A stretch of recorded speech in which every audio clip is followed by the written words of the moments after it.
বিসমিল্লাহির রহমানির রহিম।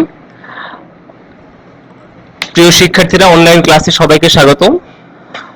বরাবরের মতো আজকে আমি ক্লাস উপস্থাপনে আছি। আমি Mohammad Ruhul Amin, junior instructor computer, Rangpur polytechnic institute, Rangpur.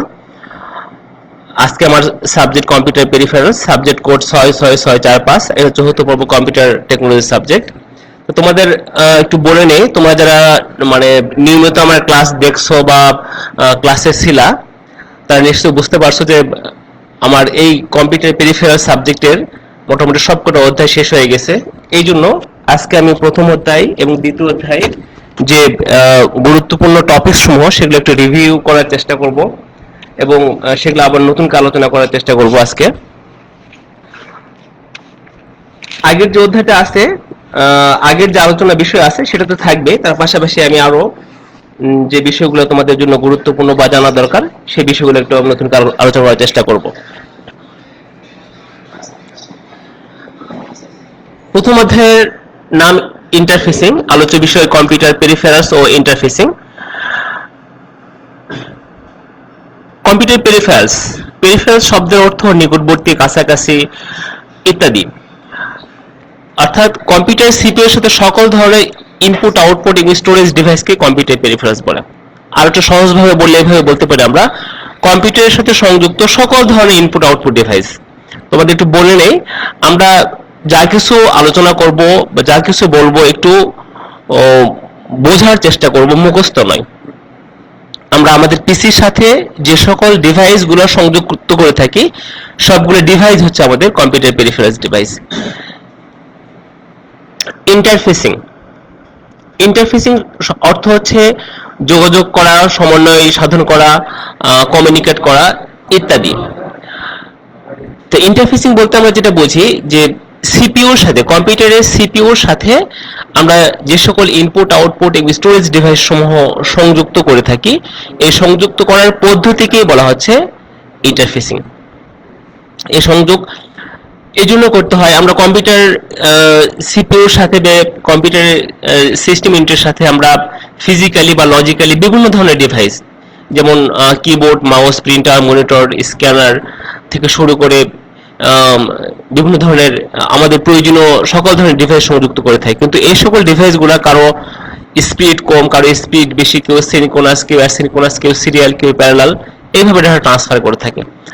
তো এই যে ডিভাইস, যে পেরিফেরালস যেভাবে ডাটা আদান প্রদান করুক না কেন, এই ডিভাইসগুলোকে সিপিইউর উপযুক্ত করে মানে ডাটাকে অ্যাক্টিভ করে তোলাই হচ্ছে আমাদের ইন্টারফেসিং এর কাজ। আমি এখানে দেখানোর চেষ্টা করছি, এটা হচ্ছে আমাদের সিপিইউ, সেন্ট্রাল প্রসেসিং ইউনিট। আর এটা হচ্ছে সিপিইউর বাস সিস্টেম। সিপিইউ তো আমাদের তিনটা বাস থেকে থাকে, ডাটা বাস, অ্যাড্রেস বাস এবং কন্ট্রোল বাস। এবং এই বাসসমূহ, ডাটা বাসটা এটা হচ্ছে ডাটা বাস দ্বিমুখী, অ্যাড্রেস বাসটা অবশ্যই একমুখী হবে, এবং এটা হচ্ছে কন্ট্রোল বাস, কন্ট্রোল বাসটাও দ্বিমুখী হয়, কন্ট্রোল সিগন্যাল আদান এবং প্রদান করে থাকে। এবং অ্যাড্রেস বাস থেকে আমি যে ডিভাইসগুলোর সাথে সংযুক্ত করব সেই ডিভাইসগুলোর সাথে আমাদের সেই দিকে হবে, এই আর কি। এখন এই ইন্টারফেস পদ্ধতি অনুসারে এটাকে তিন ভাগে ভাগ করা আছে যে ইন্টারফেসিং পদ্ধতি। একটা হচ্ছে serial interface, sorry input interface, output interface এবং স্টোরেজ ইন্টারফেস।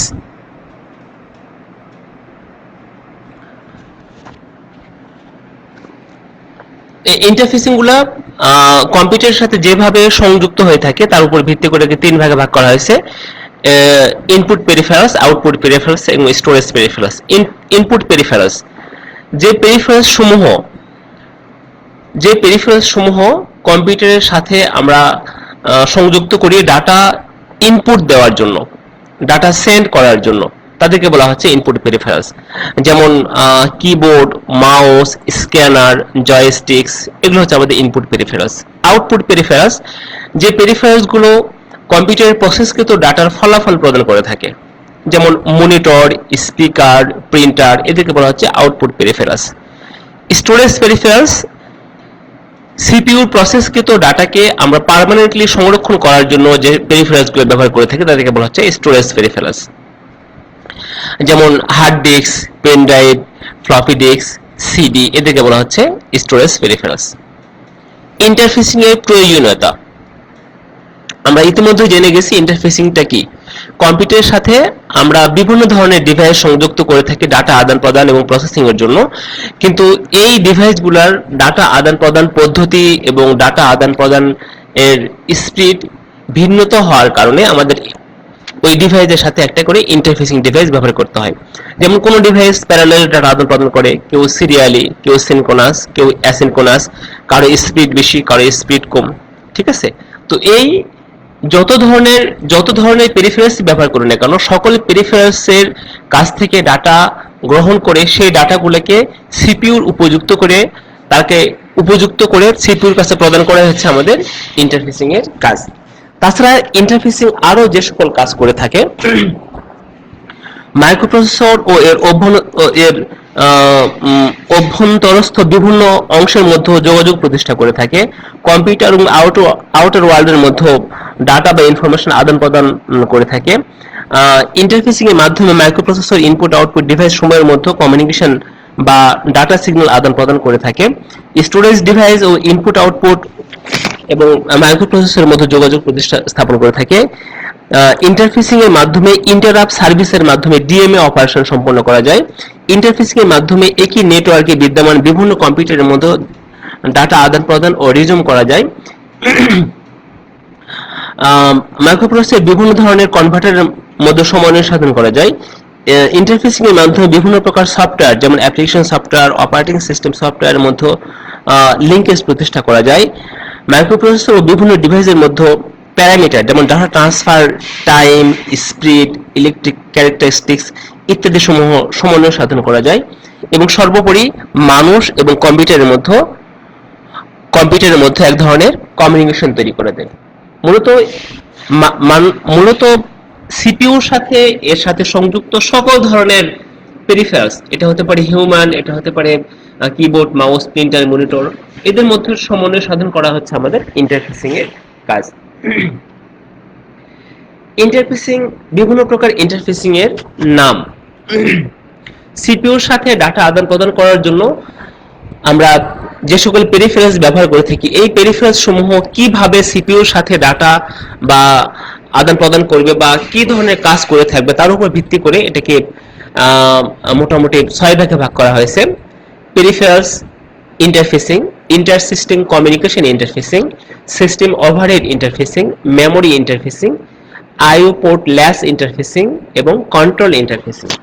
যদিও আমি প্রথম ক্লাসে এই সম্বন্ধে বলেছিলাম, তারপরে জাস্ট আজকে আবার একটু সংক্ষেপে বলার চেষ্টা করি।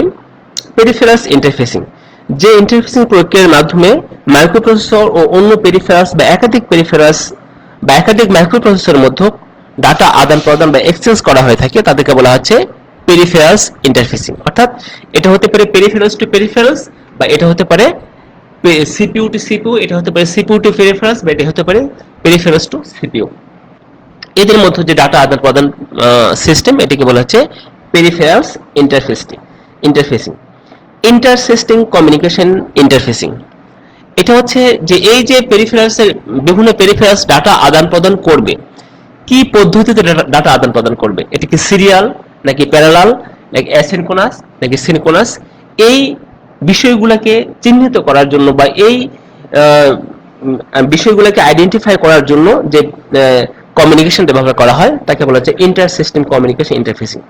তাহলে যে ইন্টারফেসিং প্রক্রিয়ায় মাইক্রোপ্রসেসর পেরিফেরালস ডিভাইস কিংবা পেরিফেরালস ও অন্য ডিভাইসের মধ্যে ডাটা ট্রান্সমিশনের ক্ষেত্রে ডাটা ট্রান্সমিশন মোড নির্ধারণ করে, কোন মোডে ডাটা ট্রান্সমিশন হবে তা নির্ধারণ করে থাকে, তাকে বলা হয় ইন্টার সিস্টেম কমিউনিকেশন ইন্টারফেস। যেমন ডাটাটা আমার সিরিয়ালে যাবে নাকি প্যারালালে যাবে, সিনক্রোনাস যাবে নাকি অ্যাসিনক্রোনাস যাবে, এটার মাধ্যমে এটা হচ্ছে inter system communication interface system. Memory interfacing system, যে ইন্টারফেসিং প্রক্রিয়ার মাধ্যমে মাইক্রোপ্রসেসর মেমোরি ডিভাইস হতে সহজে দ্রুত ডাটা রিড রাইট ও ইনস্ট্রাকশন ফেস করতে পারে তাকে বলা হচ্ছে মেমোরি ইন্টারফেসিং। অর্থাৎ এই ইন্টারফেসিং এর মাধ্যমে কিভাবে সিপিইউ এবং মেমোরির মধ্যে দ্রুত ডাটা আদান প্রদান করা যাবে সেই টেকনিক বা সেই পদ্ধতি সমূহ উল্লেখ করা থাকে। তারপরে আছে যেমন এটা হতে পারে মেমোরি ম্যাপ ইন্টারফেসিং এবং স্ট্যান্ডার্ড আইও ইন্টারফেসিং। মেমোরি ম্যাপ ইন্টারফেসিং এ যেটা হয়ে থাকে যে আমার পেরিফেরালস ডিভাইস সমূহ সরাসরি সিপিইউর অ্যাড্রেস বাসের সাথে যুক্ত না হয়ে মেমোরির বিভিন্ন লোকেশনের সাথে যুক্ত হয়ে থাকে। যেমন আমি এখানে দেখানোর চেষ্টা করি, এটা হচ্ছে মেমোরি ম্যাপ ইন্টারফেসিং, আর এটা হচ্ছে আমাদের standard interfacing.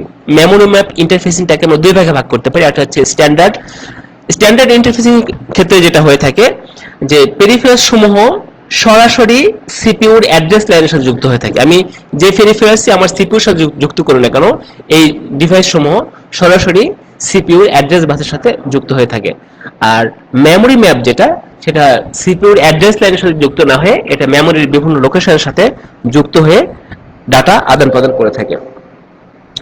System overhead interfacing, যে ইন্টারফেসিং পদ্ধতিতে মাইক্রোপ্রসেসর, পেরিফেরালস ডিভাইস কিংবা পেরিফেরালস ও পেরিফেরালস ডিভাইসের মধ্যে ডাটা ট্রান্সমিশন মাইক্রোপ্রসেসর দ্বারা নিয়ন্ত্রিত না হয়ে এটা এটা মাইক্রোপ্রসেসর নিয়ন্ত্রিত হবে নাকি এটা পেরিফেরালস দ্বারা নিয়ন্ত্রিত হবে, এটা নির্ধারণ করা হয়, তাকে বলা হচ্ছে সিস্টেম ওভারহেড ইন্টারফেসিং। অর্থাৎ এই ইন্টারফেসিং পদ্ধতিতে সাধারণত সকল ধরনের ডাটা আদান প্রদান পদ্ধতি নিয়ন্ত্রিত হয়ে থাকে সিপিইউর মাধ্যমে, কিন্তু সিস্টেম ওভারহেড সিস্টেমের মাধ্যমে যেটা হয়ে থাকে যে সিপিইউর মধ্যে ডাটা আদান প্রদান করার সময় এই ডাটা আদান প্রদানের নিয়ন্ত্রণটা কার থাকবে, সিপিইউর থাকবে নাকি পেরিফেরালসে থাকবে, এটাকে বলা হচ্ছে সিস্টেম ওভারহেড ইন্টারফেসিং। যেমন আমরা যখন ডিএমএ অপারেশন সম্পন্ন করে থাকি, সেক্ষেত্রে ডিএমএ অপারেশনের সময় ডিএমএ কন্ট্রোলারের মাধ্যমে আমাদের ডিএমএ অপারেশনের যেটা ডিএমএ অপারেশন বলতে আমরা যেটা বুঝে থাকি, সিপিইউর সাহায্য ছাড়াই পেরিফেরালস এবং মেমোরির মধ্যে যে ডাটা আদান প্রদান করা হয়ে থাকে তাকে বলা হচ্ছে ডিএমএ বা ডিরেক্ট মেমোরি অ্যাক্সেস। এটা সিপিইউর সাহায্য ছাড়া। তাহলে এই পেরিফেরালসের ক্ষেত্রে বা এই ইন্টারফেসিং এর ক্ষেত্রে যেটা হয়ে থাকে, এই ডাটা আদান প্রদানের নিয়ন্ত্রণটা আমাদের ডিএমএ কন্ট্রোলারের মাধ্যমে হয়ে থাকে। এই ধরনের ইন্টারফেসিং কে বলা হচ্ছে সিস্টেম ওভারহেড ইন্টারফেসিং। তারপরে আছে কন্ট্রোল ইন্টারফেসিং।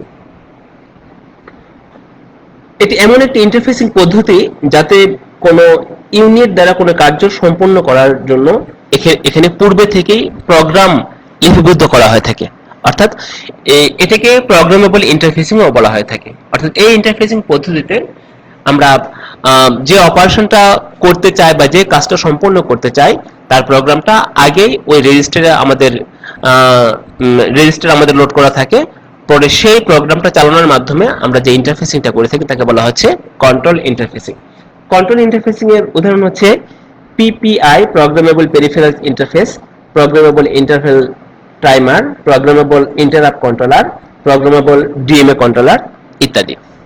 এই হচ্ছে আমাদের 6 প্রকার ইন্টারফেসিং এর সংক্ষিপ্ত বর্ণনা।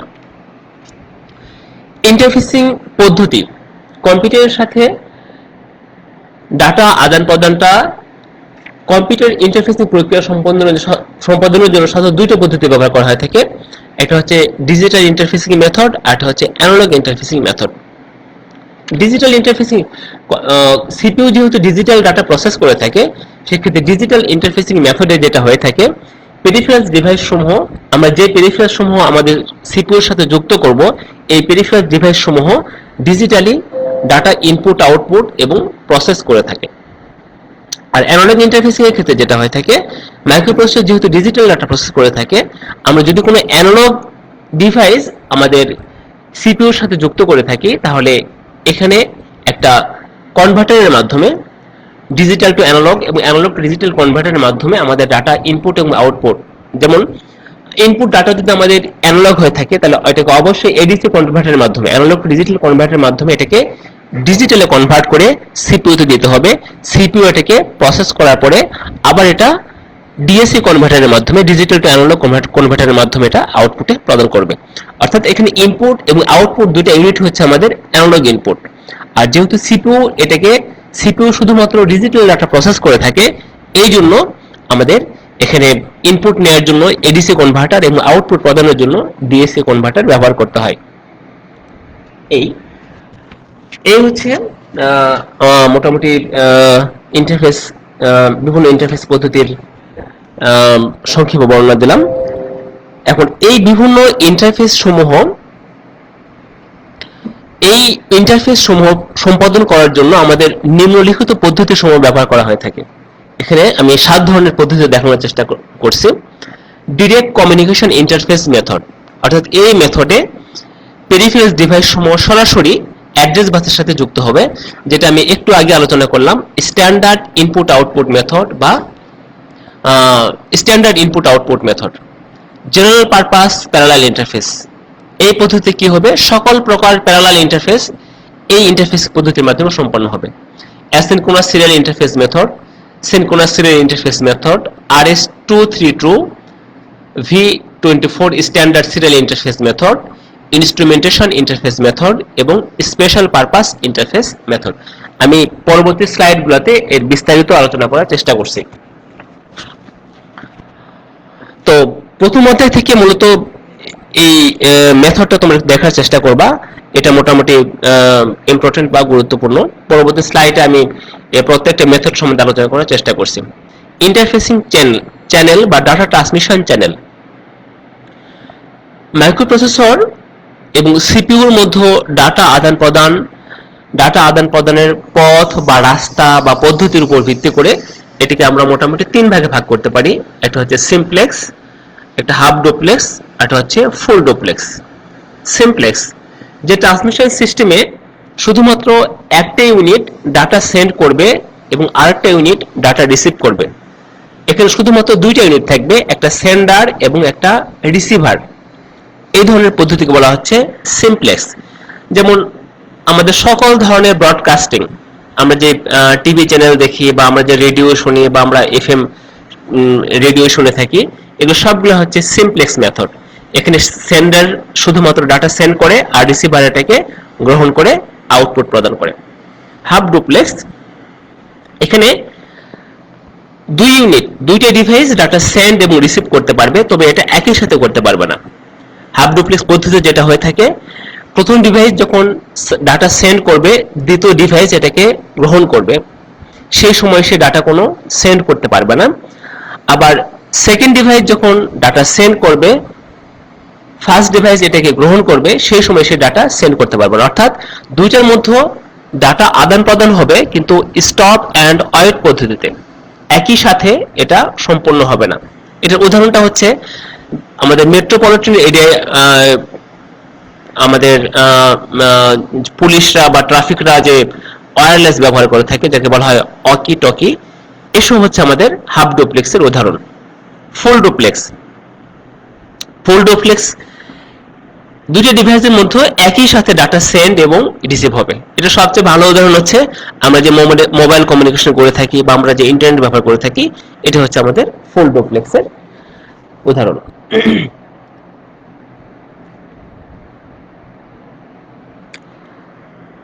ইন্টারফেসিং এর উপাদান সমূহ, সিপিইউ টু পেরিফেরালস এবং পেরিফেরালস টু সিপিইউর মধ্যে ডাটা আদান প্রদান করার জন্য আমাদের যে সকল উপাদান প্রয়োজন বা যে সকল রেজিস্টার সমূহের প্রয়োজন, সেই রেজিস্টার সমূহের আমি একটু সংক্ষেপে আলোচনা করার চেষ্টা করব। এখানে ট্রান্সমিটিং ডাটা বাফার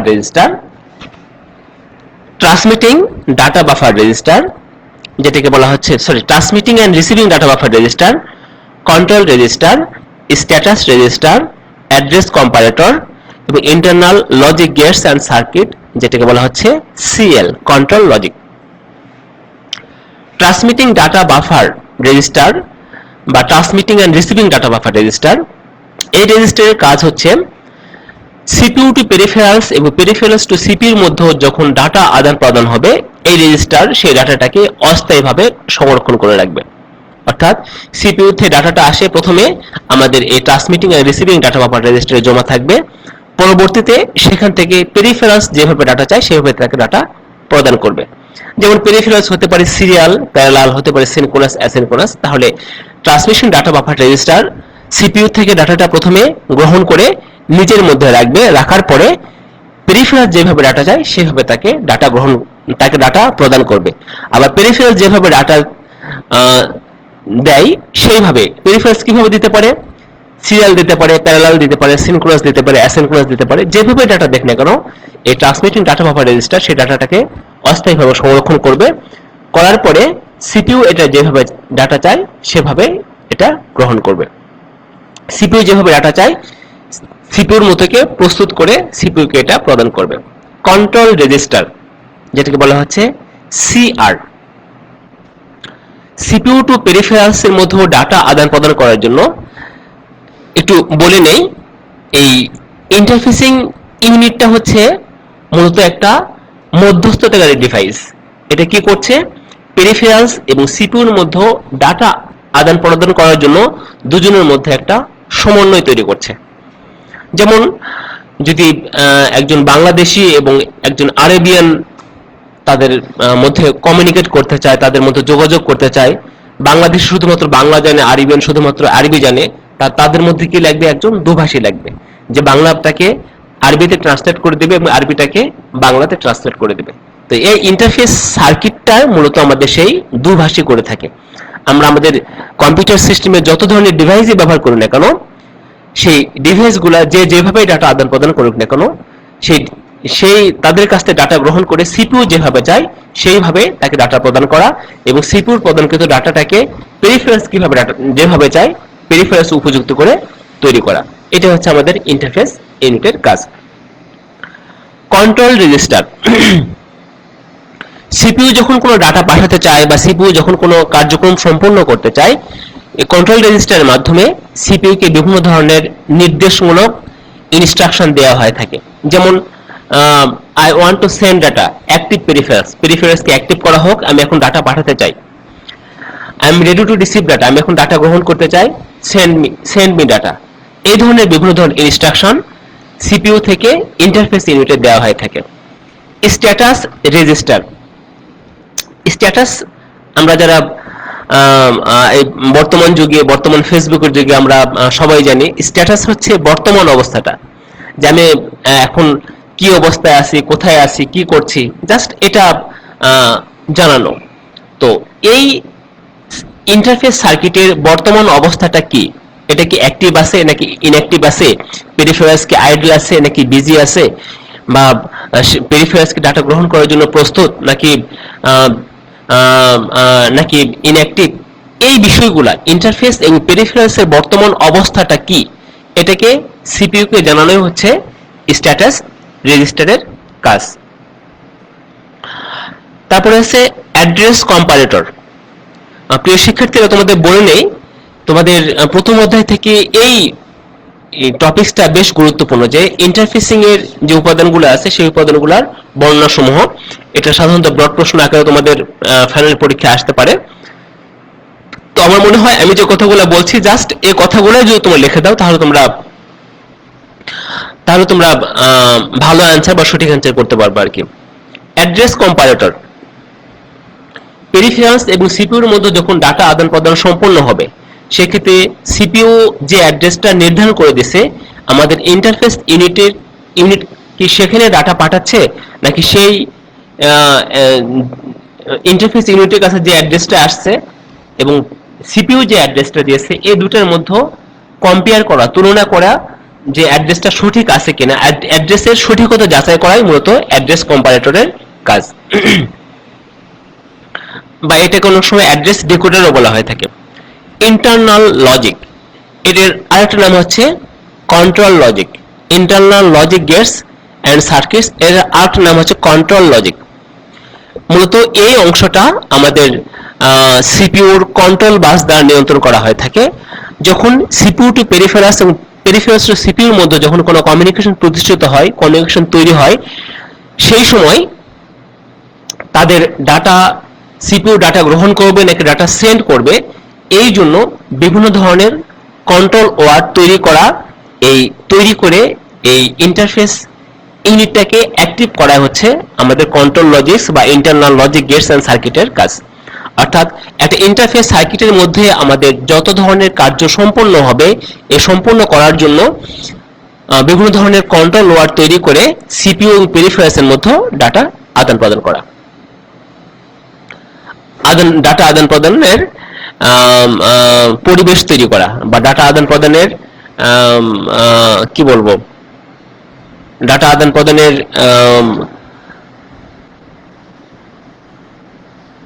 পদ্ধতি তৈরি করা বা ডাটা আদান প্রদান করার জন্য এটাকে অ্যাক্টিভ করা বা সক্রিয় করা হচ্ছে আমাদের কন্ট্রোল লজিকের কাজ। এখন আমরা দেখব একটা general purpose parallel interface circuit কিভাবে কাজ করে থাকে। General purpose parallel interface circuit, তোমাদের আগে প্রশ্নটা বুঝতে হবে যে প্রশ্নে কি বলা হয়েছে। General purpose parallel interface, general purpose মানে কি সকল ধরনের প্যারালাল ইন্টারফেসিং, অর্থাৎ এই ইন্টারফেস সার্কিটের মাধ্যমে আমরা কম্পিউটার সিস্টেমে যত ধরনের প্যারালাল ইন্টারফেস আছে সবগুলো সম্পন্ন হবে। যত ধরনের বলতে প্যারালাল বলতে কি বুঝি আমরা, যে একই সাথে একাধিক ডাটা বিট সেন্ড করা এবং রিসিভ করা যে পদ্ধতি তাকে বলা হচ্ছে প্যারালাল ইন্টারফেসিং। আর জেনারেল পারপাস মানে সকল ধরনের প্যারালাল ইন্টারফেসিং। সকল ধরনের বলতে কি বুঝি আমরা, এটা হতে পারে 4 বিট, 8 বিট, 16 বিট, যত ধরনের প্যারালাল ইন্টারফেস আছে সবগুলা ইন্টারফেস এই সার্কিট দ্বারা সাপোর্ট করবে। তাহলে এখানে আমাদের ঠিক এর আগের টপিকসটা আমরা যেটা দেখে আসছি যে আমাদের যে ইন্টারফেসিং এর যে উপাদানগুলো আছে, ইন্টারফেস সার্কিটের যে সকল রেজিস্টারগুলো আছে জাস্ট সেইগুলো এখানে আছে। বাইডিরেকশনাল ডাটা রেজিস্টার, স্ট্যাটাস রেজিস্টার, দেখো একটু দেখার চেষ্টা করো। স্ট্যাটাস রেজিস্টার এবং কন্ট্রোল রেজিস্টারে যে সিগন্যাল আদান প্রদান হয়ে থাকে এটা সাধারণত ডাটাবাসের মাধ্যমে হয়ে থাকে। আর কন্ট্রোল লজিকে যে সিগন্যালটা আদান প্রদান হয়ে থাকে সেটা হয়ে থাকে আমাদের কন্ট্রোল বাসের মাধ্যমে। আর অ্যাড্রেস কম্পারেটর যে অ্যাড্রেসটা দিয়ে থাকে সেটা আমাদের অ্যাড্রেস বাসের মাধ্যমে। তাহলে এই স্ট্যাটাস রেজিস্টার, কন্ট্রোল রেজিস্টার এবং বাইডিরেকশনাল ডাটা রেজিস্টার এটা আমাদের এই কাজটা সম্পূর্ণ করার জন্য আমরা ডাটা বাস ব্যবহার করছি। কন্ট্রোল লজিকের জন্য কন্ট্রোল বাস এবং অ্যাড্রেস কম্পারেটরের জন্য আমরা অ্যাড্রেস বাস ব্যবহার করছি। তাহলে এখন আমরা দেখি একটা general purpose parallel interface circuit কিভাবে কাজ করে থাকে। প্রথম ব্লকে যেটা দেখানো আছে বাইডিরেকশনাল ডাটা রেজিস্টার, একটু আগে আমরা যেটা দেখে আসলাম transmitting and receiving data buffer register, এটাকে আমরা সংক্ষেপে বলতে পারি বাইডিরেকশনাল, মানে কি দ্বিমুখী ডাটা আদান প্রদান করবে। অর্থাৎ সিপিইউ থেকে পেরিফেরালসে ডাটা যাওয়ার সময় এবং পেরিফেরালস থেকে সিপিইউতে ডাটা যাওয়ার সময় এই অংশে ডাটাটা অস্থায়ীভাবে সংরক্ষিত থাকবে। তারপরে যেটা আছে স্ট্যাটাস রেজিস্টার। স্ট্যাটাস রেজিস্টারের কাজ হচ্ছে যে আমরা যে ইন্টারফেস সার্কিটে ব্যবহার করছি এই ইন্টারফেস সার্কিটের বর্তমান অবস্থাটা সিপিইউ কে জানানো। কন্ট্রোল রেজিস্টারের কাজ হচ্ছে যে সিপিইউর যখন কন্ট্রোল রেজিস্টারটা মূলত বিভিন্ন ধরনের কমান্ড ইনস্ট্রাকশন ধারণ করে থাকে, আর স্ট্যাটাস রেজিস্টারটা মূলত বিভিন্ন ধরনের রিকোয়েস্ট ইনস্ট্রাকশন সিপিইউ কে করে থাকে। তাহলে কন্ট্রোল রেজিস্টারে যে সিগন্যালটা আসে এটা সিপিইউ থেকে আসে, আর স্ট্যাটাস রেজিস্টারটা আমার এই ইন্টারফেস সার্কিটের বর্তমান কি অবস্থা এটা সিপিইউ কে জানায়। কন্ট্রোল লজিকের কাজ হচ্ছে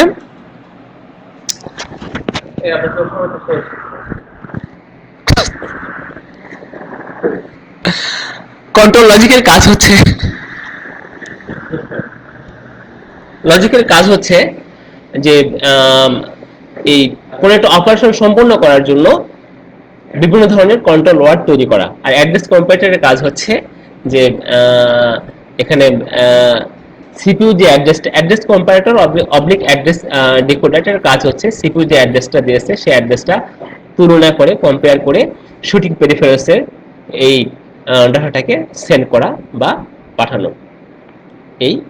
এই হচ্ছে মোটামুটি আমাদের প্রথম অধ্যায়ের আলোচ্য বিষয়। এখান থেকে আরো যে বিষয়গুলো তোমরা একটু দেখে নেবা।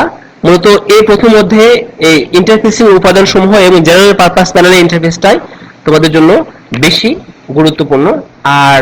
আর যেটা আমি একটু আগে আলোচনা করলাম সেটা হচ্ছে বিভিন্ন প্রকার ইন্টারফেসিং এর ফাংশন। আমি 6 প্রকার যে ফাংশনগুলো আলোচনা করছি এগুলো একটু দেখার চেষ্টা করবা। তো মোটামুটি তারপরে আছে স্ট্যান্ডার্ড আইও, মেমোরি ম্যাপড আইও, এটা পার্থক্য করে দেখার চেষ্টা করবে। এটা বেশ গুরুত্বপূর্ণ, মানে বেশিরভাগ সময় পরীক্ষায় এসে থাকে। আর যে কোনো পার্থক্য লেখার পূর্বে অবশ্যই সেটা সংজ্ঞাটা আগে লিখবা, যে যেমন স্ট্যান্ডার্ড আইওটা কাকে বলে, মেমোরি ম্যাপড আইওটা কাকে বলে, তারপরে এটার কার কি ফাংশন, কার কি সুবিধা, কার কি অসুবিধা, কে কিভাবে কাজ করে, এটা ধীরে ধীরে লিখবা। আর এই অধ্যায়ে আর একটা গুরুত্বপূর্ণ টপিকসটা হচ্ছে ডিএমএ অপারেশন। ডিএমএটা হচ্ছে ডিরেক্ট মেমোরি অ্যাক্সেস, অর্থাৎ সিপিইউর সাহায্য ছাড়াই পেরিফেরালস এবং সিপিইউর মধ্যে যে ডাটা আদান প্রদান করার পদ্ধতি, এটাকে বলা হচ্ছে ডিএমএ। আমি তোমাদের সংক্ষেপে আরেকটু বলে নেই ডিএমএটা কিভাবে কাজ করে। ডিএমএ অপারেশন করার জন্য প্রথমে পেরিফেরালস ডিএমএ কন্ট্রোলারকে একটা রিকোয়েস্ট পাঠায়। ডিএমএ কন্ট্রোলার যদি সেই রিকোয়েস্টটাকে অ্যাকসেপ্ট করে, তখন ডিএমএ কন্ট্রোলার সিপিইউ কে একটা রিকোয়েস্ট পাঠায়, যে রিকোয়েস্টের নাম হচ্ছে হোল্ড, এলডি হোল্ড। সিপিইউ যদি এই হোল্ড রিকোয়েস্টটাকে অ্যাকসেপ্ট করে, তখন সে একটা অনুমোদন সিগন্যাল পাঠায়, যাকে বলা হচ্ছে এসএলডিএ। এটা হচ্ছে হোল্ড অ্যাকনোলেজমেন্ট। যখন হোল্ড অ্যাকনোলেজমেন্ট সিগন্যালটা আমাদের ডিএমএ কন্ট্রোলারে চলে আসে, তখন ডিএমএ কন্ট্রোলার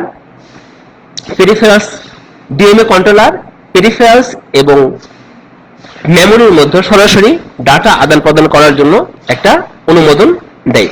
তোমাদের আলোচনায় বলছিলাম, এটা পরে আমাদের সিস্টেম ওভারহেড ইন্টারফেসিং এর মধ্যে। তখন ডিএমএ কন্ট্রোলার পেরিফেরালস এবং সিপিইউর মধ্যে সরাসরি ডাটা আদান প্রদান করে থাকে। এই হচ্ছে মোটামুটি এই অধ্যায়ের গুরুত্বপূর্ণ আলোচনা। আর প্রতিটা অধ্যায়ের শর্ট প্রশ্নগুলা একটু দেখবা। তোমাদের একটু বলে নেই, তোমরা যেটাই পড়বা একটু বুঝে পড়ার চেষ্টা করবা, মুখস্থ নয়। তোমরা কম জানো, কম বোঝো, কিন্তু সেটা অবশ্যই বুঝে পড়বে। তুমি এক লাইন পড়ো, এক লাইন জানো, কিন্তু সেটা অবশ্যই বুঝে পড়বে। এই আর এই মোটামুটি এটা হলেই তোমাদের প্রথম অধ্যায় থেকে তোমরা মোটামুটি অ্যান্সার করতে পারবা। তো ধন্যবাদ সবাইকে।